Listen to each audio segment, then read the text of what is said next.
of purpose. He's a God of objectivity. And I know that the Lord is with us tonight. The Holy Spirit is with us. Can you say amen? Amen. Before we're gonna start, we would like to welcome one VIP, Amalia Agustin. Pwede po natin tawagin si Amalia Agustin dito sa front. Can you just come here? At yung nag-invite sa inyo, please come here. We will honor po yung nag-invite. Amen? Taga saan po kayo sa Pilipinas, sis? Nag-invite sa inyo si Sis Jean. So we would like to welcome you in the name of Jesus. So let's count 1 up to 4 and let's say, welcome. 1, 2, 3, 4. Welcome! God bless you, sister. Amen. Palagpakan natin si Sis. Hallelujah. Amalia Fuentes. Amen. So, next week, yung mag-i-invite, we would like to honor po yung nag-invite. Dadalhin niya yung in-invite niya dito. Hallelujah. Okay, tonight, nasaan na po yung timer? Okay, please give me a reminder. 15 minutes before mag-end. Okay. Hallelujah. Let's capture, because Pastor Pino just informed me that he will not be around tonight to preach because he has a very important appointment in the Philippines. Namatay po yung kapatid ni Pastor Pino. Kaya lang po, simultaneously, yung papa ko din po, when I was assigned na mag-preach, na-stroke din po yung papa ko. And he is there sa isolated na place ngayon. So, it was the grace of God na habang nag-aaral ako mayroon pong mensahe. So, habang nag-aaral ako, mayroong video conference. So, nahati po yung oras ko. So, we will capture. Pastor Pino gave this text to us and he mandated me to preach about leadership. So, we will tackle about leadership tonight. As a gesture and an honor for the Word of God, shall we stand and read the Word of the Lord? Amen. It is in 2 Chronicles 29 verses 1 to 36, but we will just capture some few verses because we cannot finish it. Lahat na 1 after 36 is too long. So Hezekiah began to reign when he was 25 years old, and he reigned 29 years in Jerusalem. His mother's name was Abiha, the daughter of Zechariah. Also, they have shut up the doors of the porch and put out the lamps and have not burned incense nor offered burnt offerings in the holy place to the God of Israel. For behold, our fathers have fallen by the sword, and our sons and daughters and our wives are in captivity for this. Now it is my heart to make a covenant with Yahweh, the God of Israel, that his first anger may turn away from us. My sons, don't be negligent now, for Yahweh has chosen you to stand before him, to minister to him, and that you should be his ministers and burn incense. The priest went into the inner part of the Yahweh's house to cleanse it, and brought out all the uncleanliness that they found in Yahweh's temple into the court of Yahweh's house. The Levites took it from there to carry it out to the brook Kidron. Now they began in the first day of the first month of sanctify, and on the 8th day of the month they came to Yahweh's porch. They sanctified Yahweh's house in 8 days, and on the 16th day of the first month they finished. Now, moreover, we have prepared and sanctified all the vessels which King Ahaz threw away in his reign when he was unfaithful. Behold, they are before Yahweh's altar. So they killed the bulls, and the priest received the blood and sprinkled it on the altar. They killed the rams and sprinkled the blood on the altar. And they also killed the lambs and sprinkled the blood on the altar. The Levites stood with David's instruments and the priests with the trumpets. Hezekiah commanded them to offer the burnt offering on the altar. When the burnt offering began, Yahweh's song also began, along with the trumpets and instruments of David, king of Israel. All the assembly worshiped, the singers sang, and the trumpeters sounded. All this continued until the burnt offering was finished. When they had finished offering, the king and all who were present with him bowed themselves and worshipped. Moreover, Hezekiah the king and the princes commanded the Levites to sing praises to Yahweh with the words of David and of the Asaph, the seer. They sang praises with gladness, and they bowed their heads and worshipped. Then Hezekiah answered, "Now you have consecrated yourselves to Yahweh. Come near and bring sacrifices and thank offerings into Yahweh's house." The assembly brought in sacrifices and thank offerings, and as many as were of a willing heart brought burnt offerings. The number of the burnt offerings which the assembly brought was 70 bulls, 100 rams, and 200 lambs. All there were for a burnt offering to Yahweh. The consecrated things were 600 head of cattle and 3,000 sheep. Let us pray. Lord, we thank you for your word. We thank you that your word has power. We thank you that your word has life. We thank you that your word, Lord, can change everyone here. We thank you, Lord, that your word will be established in this place. We thank you that your word, Lord, can give deliverance tonight, healing, Lord, and forgiveness. We thank you, Lord, that your word is two-edged sword and it can change everyone. Lord, bless your word. Let it be that only, Lord, your word will be established in this place, oh God.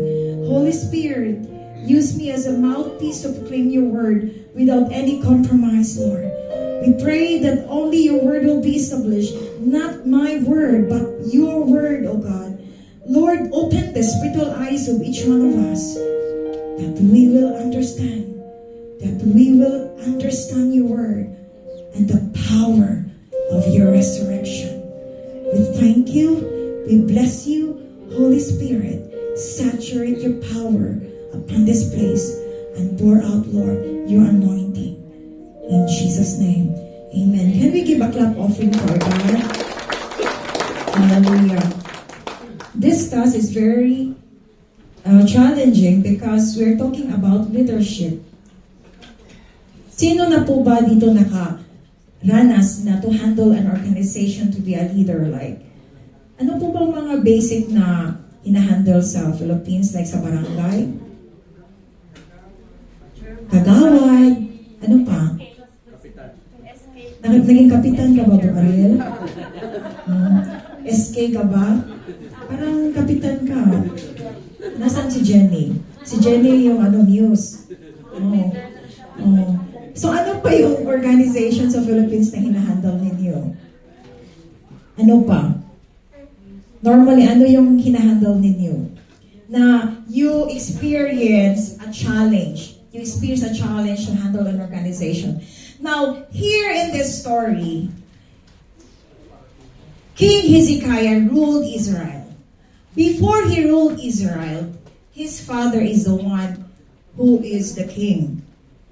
The father of King Hezekiah is King Ahaz. Hindi sa Bisaya halas. Ahaz. Now, King Ahaz was living in a double standard life. The father of King Ahaz is King David. So si King Hezekiah, anong relation nila ni David? He's the grandson. Take note, King Ahaz, when he saw the life of David, he saw how David worshipped the true God. Never David worshipped with the idols. But you know, when King Ahaz overtake and rule Israel after the death of David, he bring a lot of idols. He brought a lot of idols. He had so many compromise business, monkey business to other places. And because of it, God was very devastated. God was very unhappy to the leadership of King Ahaz. When King Ahaz died, hindi siya nilagay doon sa mga kings kung saan doon yun yung burial. because they were not happy of the performance of King Ahaz. Now King Ahaz has a son, and the name of his son is King Hezekiah. So King Hezekiah ruled the country. When he started to rule the country, he cleansed all the ungodliness of what his daddy was doing. The first thing that he did, he threw it away. Lahat ng mga idols, which is not pleasing in the sight of the Lord. Lahat ng hindi kalugod-lugod na ginagawa ni King Ahaz, he never followed. The one of the king that lived in holiness and lived in accordance with the word in the history of the Bible, one of it is King Hezekiah. He was very serious in serving the Lord, and he knows that God is very serious to him. Now let's see kung ano po yung mga challenges that he experienced when he managed the country of Israel, and how he managed as a leader, as a king. Now, according to John Maxwell, everything rises and falls of leadership. This is as per the 21st irrefutable laws of leadership. If you have time, you can download this ebook via online. But if you don't have, if pag nagda-download kayo tapos may bayad, you can ask to me. This book is very powerful about leadership. This is very powerful book. Now, everything rises and falls of leadership. Why? If the leaders is good, everything will follows and the opposite of it. So if it is bad, kung hindi maganda yung leaders, everything will follows. If it is sowing murmuring, pag magmumurmur ang leaders, the members will murmur. If the leaders will create rebellion, members will create also rebellion. If the leaders is reaping chaos in all manners of ungodliness, the members will follow. Because your character matters a lot. Can you say amen? Amen. They will not see about your talking. They will see out of your actions. They will not see how you proclaim Jesus. They want to see the life changing in your life. This is all about leadership. It is reaping chaos, then all will also have a manner of chaotic attitudes. If the leaders are practicing lies, members will also lie.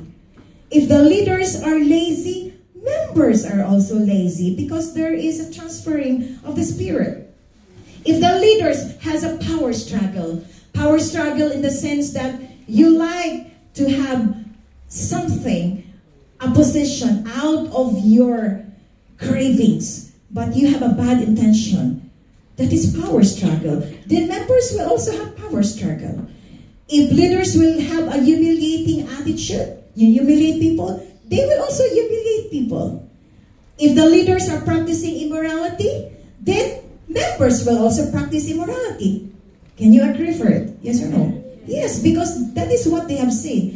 Because people will be infected. Because it will flow to the members. This is still transferring of the spirit. Now, John Maxwell emphasized a lot about leadership. The life of the leader matters a lot, and it can affect the church. Leaders of different churches can say, well, I am not a model. I am just a leader. No, you cannot say that because, you know, I cannot be a model even I'm a leader. Only Jesus is the perfect model. Whether you like it or not, they will always look at you as the model. Model in leadership, model in discipleship, model in dealing people, model in talking and how you live your life as a Christian. The word of the Lord in Galatians 5:19-21. Now the works of the flesh are evident: sexual immorality, impurity, sensuality, idolatry, sorcery, enmity, strife, jealousy, fits of anger, rivalries, dissensions, divisions, envy, drunkenness, orgies, and things like this. I warn you, as I warned you before, that those who do such things will not inherit the kingdom of God. I'm not saying this. This is the word of the Lord. Now, there is a breakaway. There is a gossip. There is unforgiveness. there is persecution. And all of this manifestation can really bring dullness in everything, and it can drain us. Do you agree with it? Now, in 1 Corinthians 1:11 to 13, Paul mentioned in particular that there is a breakaway, there is gossip, there is unforgiveness, there is persecution, and it can bring downness in everything in the church. Therefore, leaders should be initiators of change. Say change. In the church to attain revival. How many of you wanted to have revival? I am serious in asking this. Praise God for His faithfulness that He gave us hope, He gave us strength, na hindi po tayo nangihina. But the devil knows, and the devil is doing everything to make us to be weakened. Because he knows that his time is very near.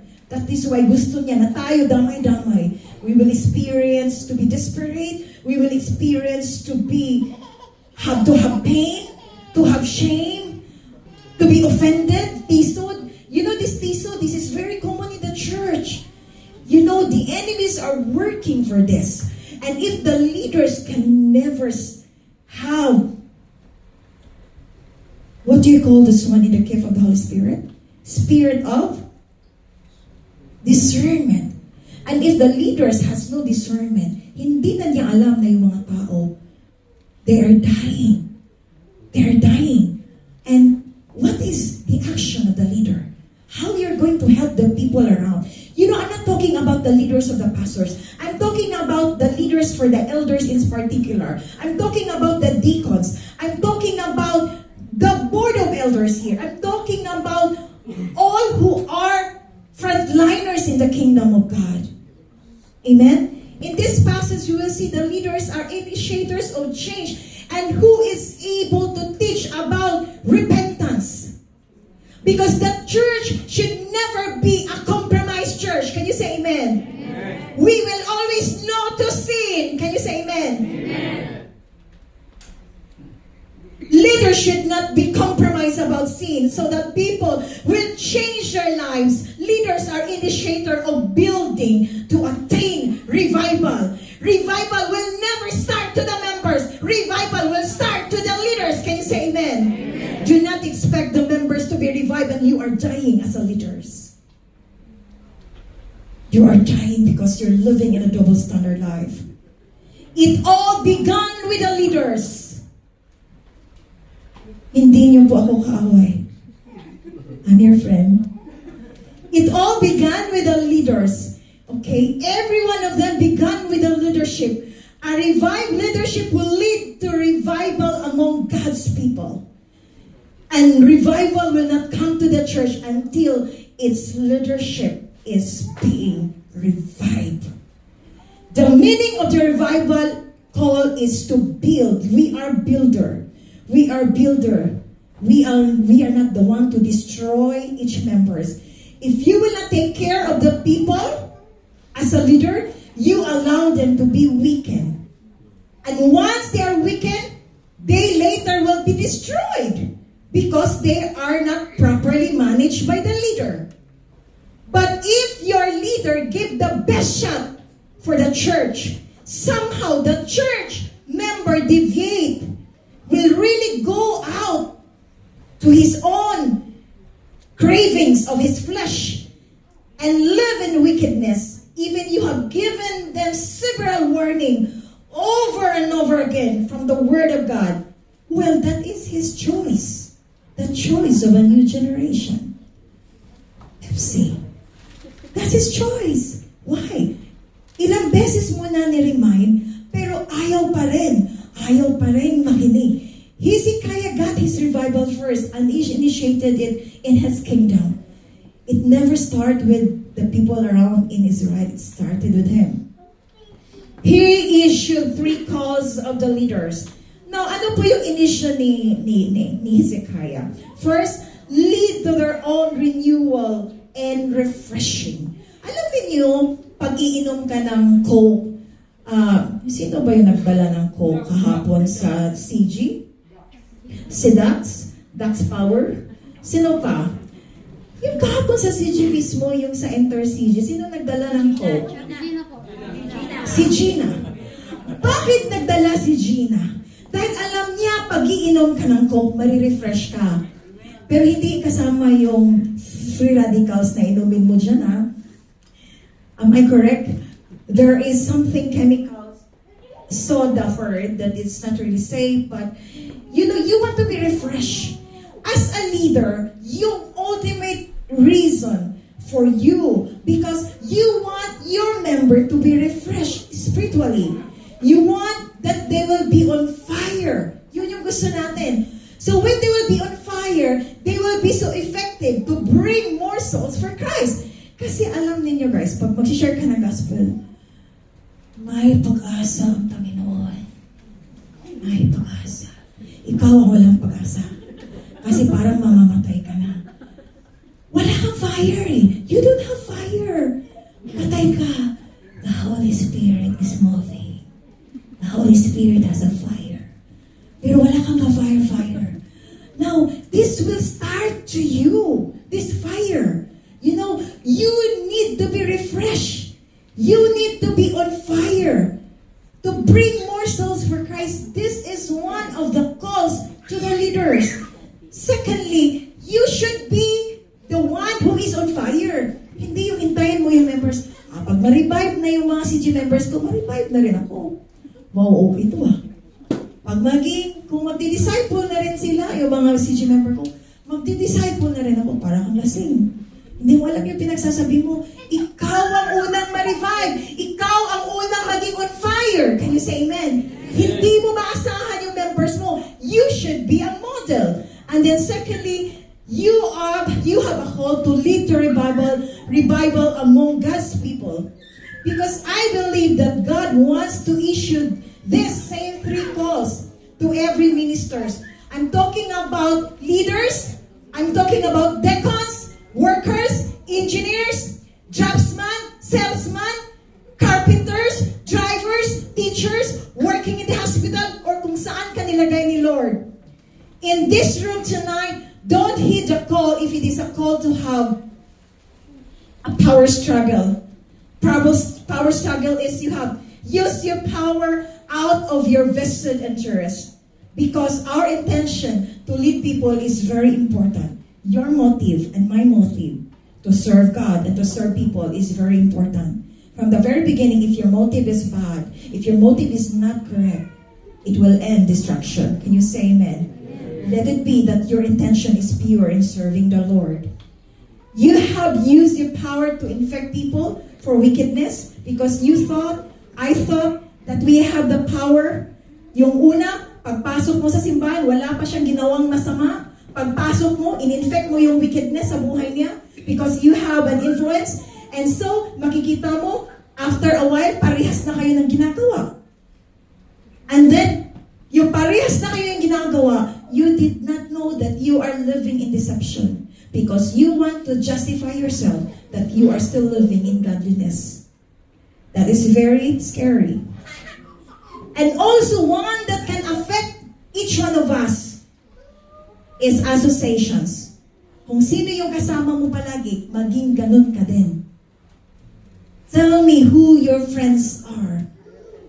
And I'll tell you who you are. If your friends are doing double standard life, in the future, you will also have a double standard life. Either ikaw ang madala or ikaw ang dala sa kanila. You must heed if it is a call to purify. Purify means to cleanse. And said to them, "Hear me, Levites, now concentrate yourself and concentrate the house of the Lord, the God of the fathers, and carry out the filth from the holy place." This is about purity. This is about to purify. Hezekiah discussed the importance of recognizing the need for revival among God's people, but it is including his own need and that of the leaders. How many of you here wants to have revival? Tell me. Show me your hands.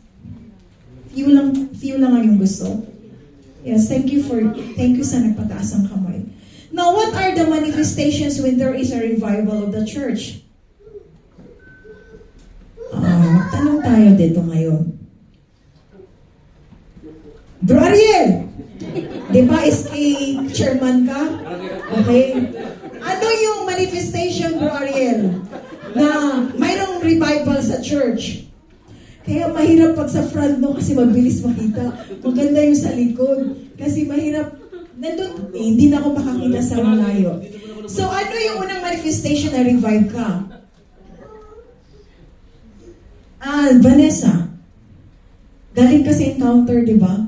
When you went back after encounter, kulang na lang matulog ka sa simbahan every day. Kasi wala pa.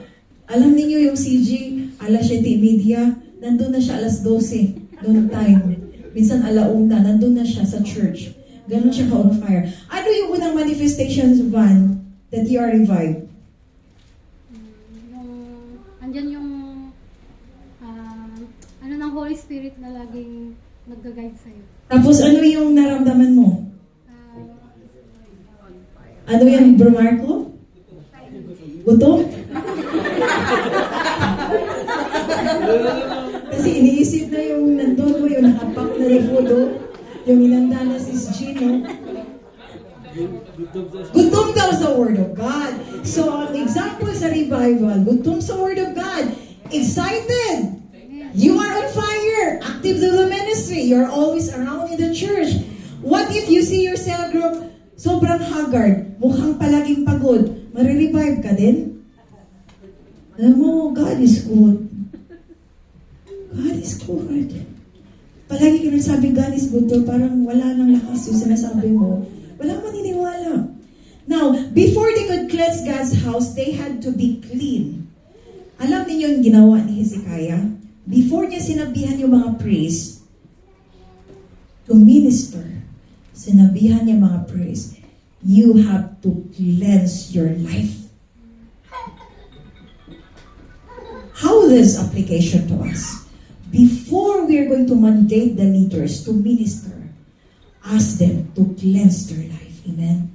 Before ka mag-minister sa mga tao, you have to purify your life. Purify your life. Ang ginagawa, purify nga.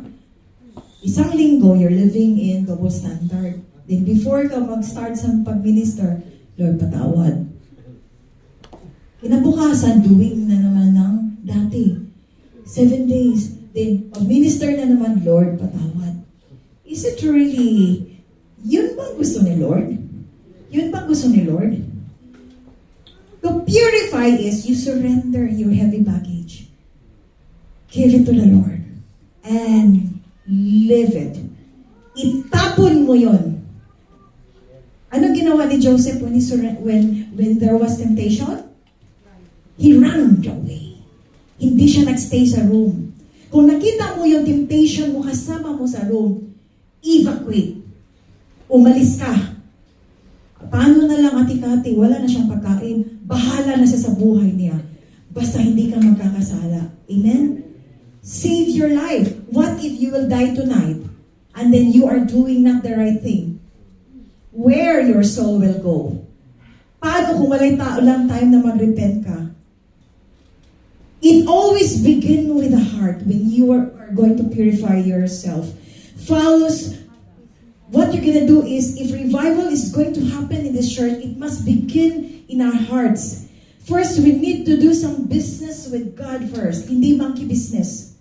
I believe that is why so many of our churches are stagnant. Bakit? It is because our leaders, some leaders have been beaten down, they are tired, and they need to be refreshed.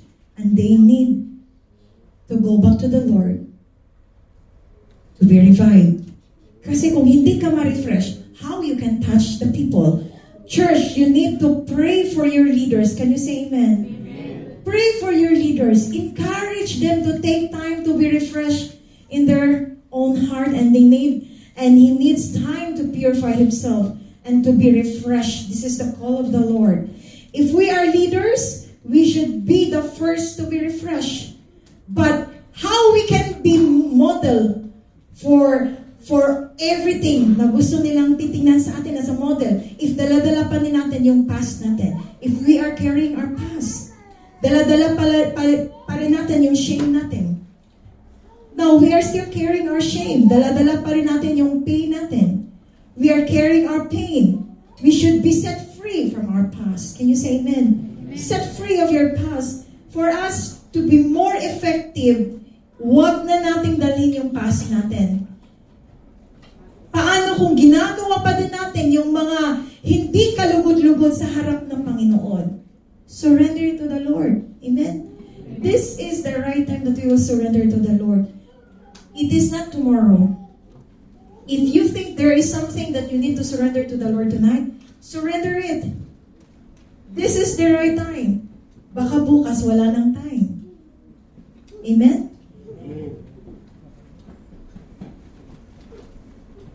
We have to clean our heart. I'm speaking about elders, deacons, workers, music leaders. I must be clean.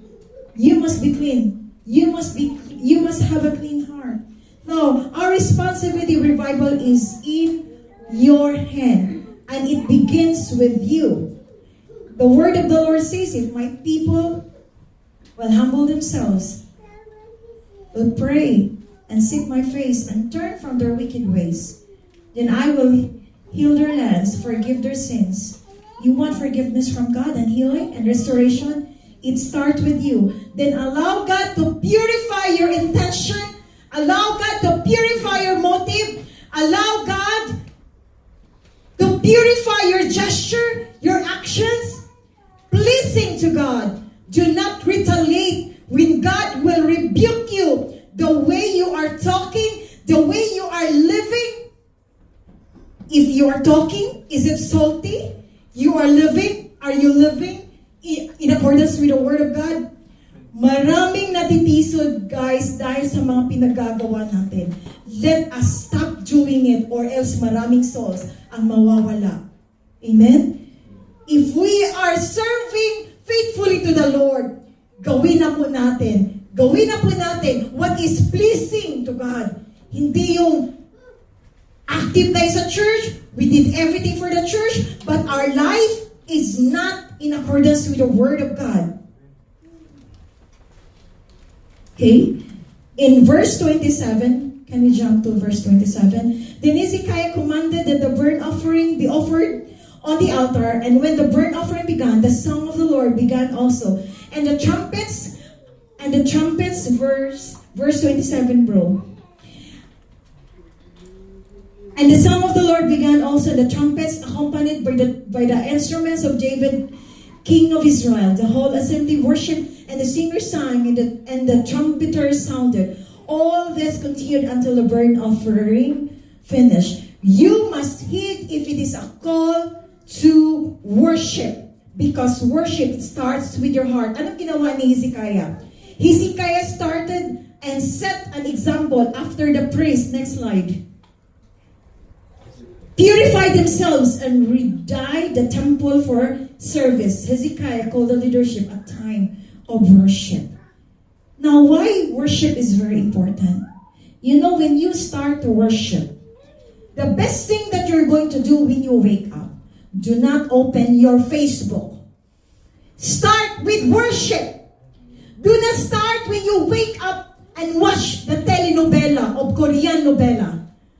Do not watch anything except to worship God, because when you worship God, you are allowing heaven to open in your life. And when you allow to open heaven in your life, your character will be changed. And when your character will be changed, they will see the changes of your life. And you know, when many people will see the changes of your life, many people will be blessed of your life. And you will be a big blessing, not only to this place, not only in our church, but to other community. If that is your life, if worship is your lifestyle.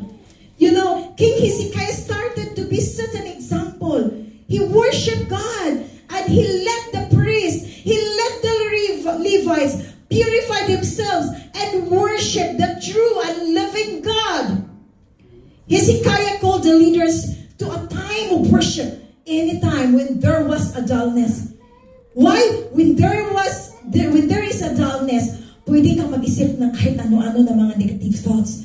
Kaya ang gagawin natin, guys, when there is dullness, when there is some confusion on your mind, when there is some anxiety, do not listen to the mock of the enemy, but instead, you worship. Can you say amen? Amen. When you worship, it can change the atmosphere of your mind.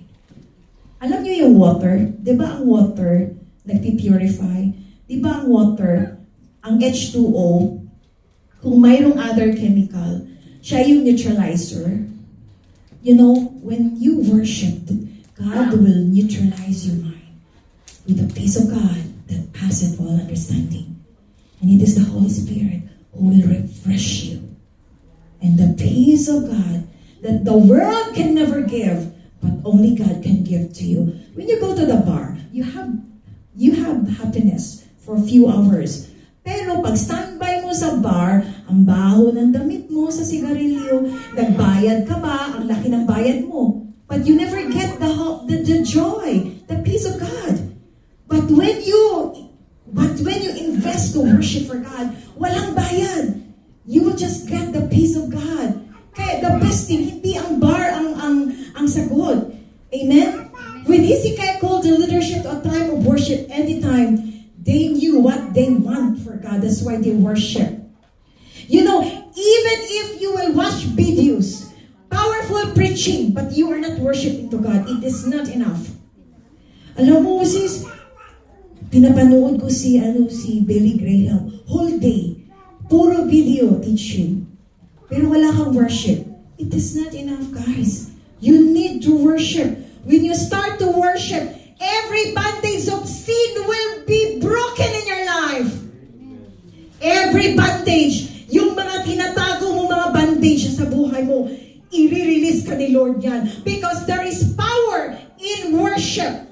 Every revival recorded in the scripture, they were renewed, but they called a real worship because the major factor in bringing about change, it started when a leader will bow down and worship God. Do not give a 50-50 worship ang Panginoon na magtitingin ka lang sa mga tao na nag-worship at observant ka sa church. Here, our business is not to watch every individual. Our business is to touch the presence of the Lord. Can you say amen? Amen. If you want to be blessed, focus to worship. Do not observe other people.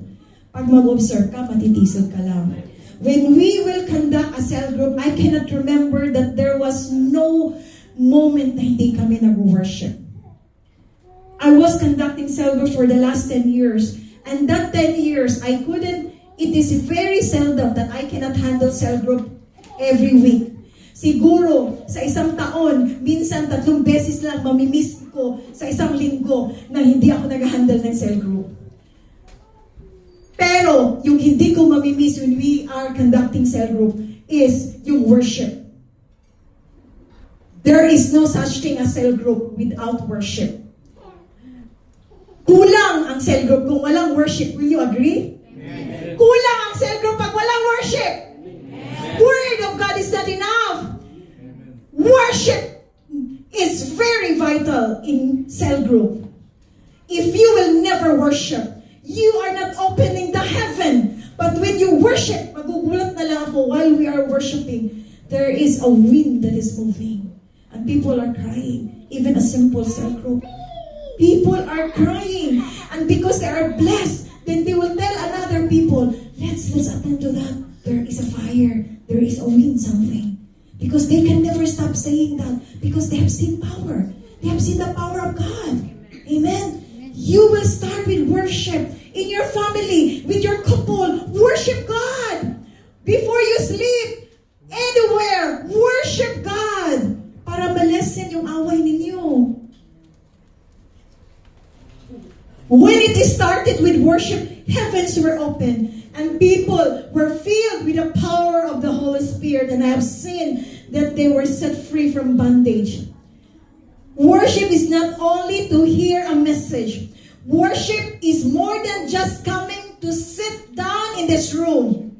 Worship doesn't come from your mind. It comes from your heart. Can you say amen? Amen. Worship minister, worship leaders, musicians, when we lead the praise and worship, it is not about our talent.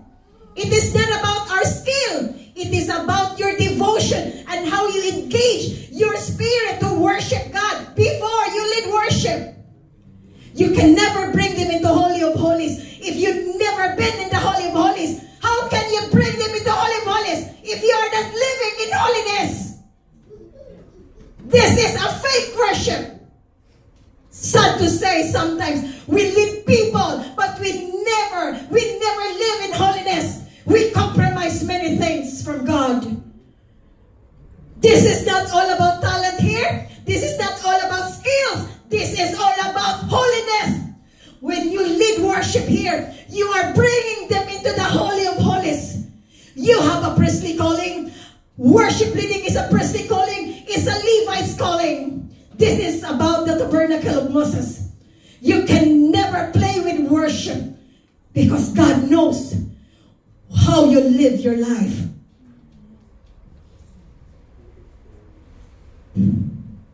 What the word is saying in Romans 12:1. What is a proper worship?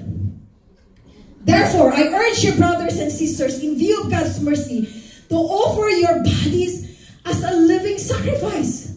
Holy. This is the requirement. Not the skill. Not the talent. Holy and pleasing to God.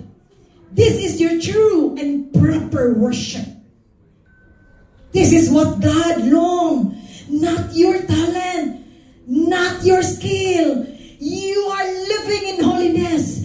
Because be holy. Because God is holy. Can you say amen? Amen. We can never play. Because the devil are watching to us. The devil is doing 24/7. And they're very crafty. And they're very skillful to destroy our lives. That's why pag mag-deliverance, hindi ka pwedeng mag-deliverance if you are doing a double standard life. Alam ng demonyo kung sino ka. Pag lay hands mo, sasagutin ka sa demonyo, who you? Yes, it's true. Because you cannot fake the demons. They know. They knew what you're doing 24/7. That's why here in this sanctuary, let us practice to be serious in serving God. Hindi po dito, we are not here playing just for performance. No, we are here because of God. And if you really love God, you don't want to hurt God. Amen? If you don't want to hurt God, you will never do such thing that could hurt God. May sense ba sinabi ko? Amen. In verse 31, Hezekiah said, "You have not dedicated yourselves to the Lord. Come and bring sacrifice and thank offerings to the temple of the Lord." So the assembly brought sacrifices and thank offerings, and all those whose hearts were willing brought burnt offerings. Your heart must be willing to sacrifice. Ano bang sacrifice? The question is, are you willing to give the best offering to God? Or yung tira-tira lang? Alam mo, mag-worship ako ngayon kasi wala akong part-time. Pero next week, 200 dirhams ang part-time ko. Malaki. Next week na naman ako mag-church. Alam mo yung ibibigay mo tira-tira lang? Kay Lord, ano ba si Lord tira-tira? Yung buhay mo, tira-tira ka ba? Dahil ganun lang yung ibibigay mo na oras kay Lord? We are called to serve the Lord. We must hit in a call to serve God. Not only to purify, not only to worship, but to serve the living God. 35. Besides the great number of burnt offerings, there was the fat of the peace of offerings, and there were the drink offerings of the burnt offerings. Thus the service, can we just capture the service? The service of the house of the Lord was restored. And Hezekiah and all the people rejoiced because God had provided for the people, for the thing came about suddenly. Hallelujah. Now, when you give the best worship to God, the house of the Lord is restored. How many of you wants to have restoration in the church. Everything that was lost in your lives will be restored. Naniniwala ba kayo? When the time that you are lost, and when the time you are repenting to the Lord, there is restoration. Because the God of hope is a God of restoration. Can you say amen? Yes, I always experience that. When I'm lost, and then I repented to the Lord, I got the restoration from the Lord. And beyond imagination, He returned in a double portion what was lost in our lives, what was lost in our family. Now, maybe some of you here, your finances are collapsed. Maybe the conditions of your health is dying. Maybe your emotion, maybe your mind is devastating, and you can never sleep. Tonight, you will receive healing. And tonight, you will receive restoration from the Lord. Can you say amen? Amen. This is what is happening even to the life of King Hezekiah's people. They receive restoration when they give the best service to the Lord. Hezekiah challenged the leaders to come near and bring sacrifice and thank offerings to the Lord. And you know, after the dedication ceremony Hezekiah challenged the leaders to come near and bring sacrifice and thank offerings to the Lord. What we are seeing here is a zealous return temple service. After King Ahaz had shut the doors of the temple, apparently the priests and Levites neglected their duties. Hala, yung time pala na si King Ahaz gumawa ng kalokohan, yung mga Levites lumayas. Yung mga Levites lumayas at hindi na sila active sa temple. And then na-neglect na nilang trabaho nila. You know, this is negligence. Leaders, in all honesty, can I ask this? Can I have been negligent in the responsibility that God has given me? Naging negligent pa tayo? Yes or no? Leaders, in all honesty, you can answer this question. Ayoko na. Kasi wala namang sense yung leader ko. Kaya hindi na ako susuporta itong ano to yung pinapagawa niya ng ganito. Hindi ko na to isusupport tong pinapagawa niya kasi hindi naman siya model eh. Alam mo kung anong gagawin mo pag hindi siya model? You are going to pray for that. Can you say amen? Because there is a way, there is a chance for a leader to repent and to change their lives. Because God is a God of second chance. Can you say amen? Are you serving God to the best of your abilities? Are you giving 110% to the Lord? Or are you just doing enough to get by? Or just for compliance? Ginawa mo lang for compliance. Kasi gusto kong maging ganito. I want this title, so I'll just do this. Is it really so pure? Your motive, yes or no? No. The challenge for you tonight, leaders, is rededicating yourself to the Lord and your position of service. You have to make a genuine change. Amen? The best way to give this service for the Lord is give your talent. If you have talent, but you don't give it to God, remember, there are so many talented people in the world. Kung hindi ka magpagamit ngayon, bukas hindi, iba na yung gagamitin ni Lord. You know, yung opportunity sa pag-knock ni Lord, minsan lang. Kung i-ignore mo, marami ang gagamitin ni Lord. Give your time to the Lord. Hindi yung tira-tira lang. Give your energy. Give your enthusiasm. Hindi yung napipilitan ka lang. Give God with a pure heart. So when you render service to God, be sure you are not living a double standard life. 50-50 na lang, Sister Cathy. Ano yung 50-50? Saan ka papunta no? Langit, imperno, o rainbow? 50-50. I will not offer anything, sabi ng Bible, I will not offer anything that costs me nothing. Why? If you live a double standard life and then sabayan mo sa ministry, tell me, what will happen of your endeavor? During the judgment, your good works will be purified and will be checked by God. And the only one that you're doing, which is not a double standard life, is acceptable in the sight of the Lord. Kaya kung gumagawa ka ng service, hinaluan mo ng hindi kalugod-lugod, hindi yan makount ni Lord. Sayang yung pang-taxi mo, sayang yung ginamit mong load, sayang yung pagpunta mo sa specific na ministry. Nag-get mo? Nag-guess niyo? Kaya anong gagawin, Ate Kati? Repent and be restored by God. Tsaka ka mag-function sa ministry. Sayang na sayang lang. Alam niyo yung kantang sayang na sayang lang? Yes. Yun yung kakantahin mo sa langit.